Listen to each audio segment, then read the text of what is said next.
Muito bom dia, pessoal. Voltamos. Temos aí um dia interessante aqui para o Brasil, mas já falo sobre isso. Temos aí a Europa no dia de hoje mista, subindo um pouquinho, no Eurostock 50 ali, que seria o índice mais representativo quando a gente fala de Europa. Na parte da China, tivemos alguns dados. China veio com um crescimento 25% maior do que o ano passado, mas ainda assim abaixo das expectativas. E por que isso é ruim? Porque ano passado eles ainda estavam naquelas medidas de lockdown, não crescia nada, então 25%, apesar de parecer ser um número exorbitante, é um número ruim, quando comparado a uma economia que estava parada, então eles teriam que ter avançado ainda mais. A gente vê aí Xangai, Hang Seng em queda, uma queda leve no dia de hoje, mas a gente tem o resto da Europa, da Ásia aí subindo, né? Japão subindo 0,73%, temos aí Taiwan também com uma alta mais expressiva de 1,28%. Quando se trata de Estados Unidos, nos futuros a gente tem uma leve queda para o S&P e também temos uma leve queda para a Nasdaq, que estão aí orbitando muito próximo do 0 a 0. O Ibovespa ontem fechou pela oitava alta consecutiva. Isso acho que, se eu não me engano, aconteceu apenas 3 vezes durante toda a história aí da nossa bolsa. E vem perdendo um pouco de força, né? Não tem tanto volume nas negociações. Porém, o mercado aparentemente aguarda aí a publicação do texto final do arcabouço, né? Que deve ir para votação. Dificilmente vai essa semana, né? Mas existe um mundo em que o Lira coloque isso para votação já na Câmara dos Deputados.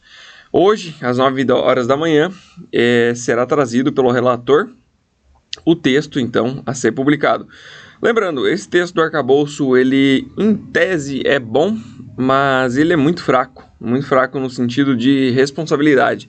Então, ele tem alguns gatilhos. Se o governo exacerbar e passar os gastos do governo acima das receitas, no ano posterior vai ser diminuído para 50%, de 70% para 50% das receitas, né?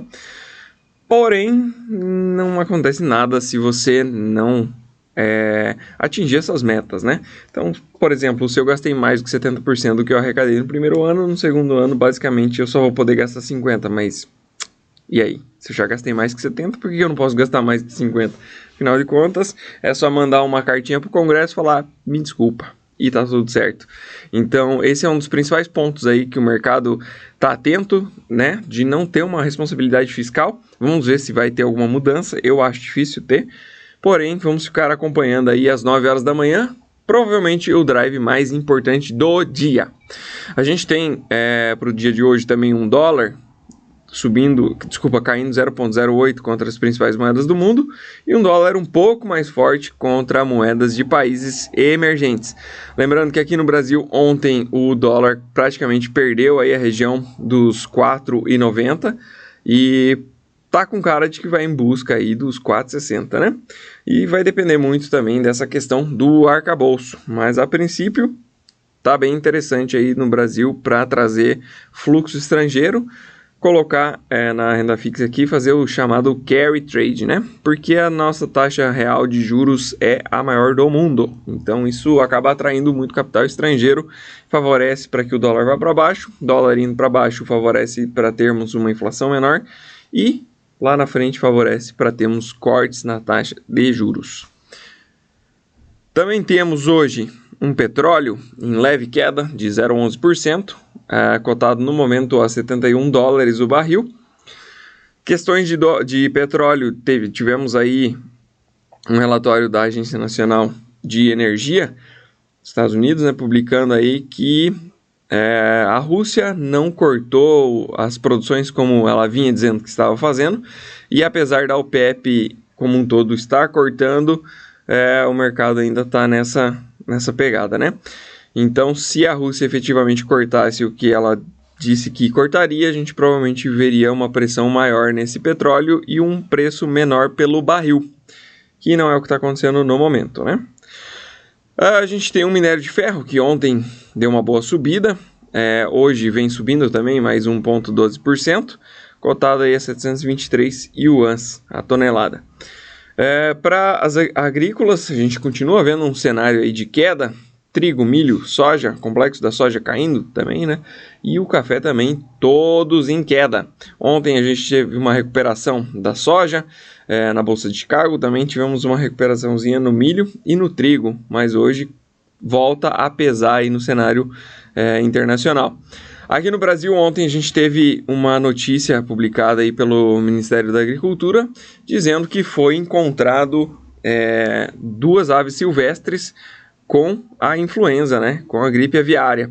Isso preocupa um pouco, porque todos os países ao nosso redor aqui já relataram casos, inclusive alguns deles já tiveram embargos na venda de suas carnes de frango, né? Por conta desta gripe. Aqui no Brasil ainda não se estendeu para as granjas, né? E caso estenda, isso é um problema muito grande, porque esse setor, como já foi dito aí em reuniões anteriores, é um setor que consome 30% de todo o mercado de milho interno, tá? Então, se a gente chega a ter alguma influenza em uma granja, o processo sanitário é basicamente no raio de 10 km, abate tudo e lida com isso para só depois recompor aí os estoques, por assim dizer, né? Então é complicado e acaba gerando uma pressão ainda maior nos preços do milho, porque ninguém vai querer fazer posição, ninguém vai querer realmente aumentar aí o seu panteão de pintinhos para acabar tendo que gastar, tendo que, enfim, sacrificar todos eles e depois gastar novamente, né? Então para de consumir momentaneamente. E esse para de consumir é muito preocupante porque a gente tem estoque, tem uma entrada de uma safra muito grande aí, muito próximo, né, no tempo. Então acaba realmente criando aí mais um temor no mercado de milho. Hoje, como eu falei, a gente tem na agenda o dado mais importante, provavelmente vai ser às 9 horas da manhã, nessa leitura do arcabouço fiscal. A gente tem alguns discursos de membros do Fed lá nos Estados Unidos, que é interessante de acompanhar, né, para ver como é que está o sentimento, se na próxima reunião eles vão aumentar mais taxas de juros ou vão deixar estável, enfim, como é que vai ser, né? E também temos aí vendas no varejo para ver como que está indo essa questão da inflação nos Estados Unidos. Está cedendo ou não está cedendo? Isso tudo às 9h30 da manhã. Para a parte da tarde, a gente não tem praticamente mais nada de interessante. Apenas mais um discurso aí na parte da tarde do Williams, às 1h15. E é apenas isso. Grande abraço, ótima semana a todos.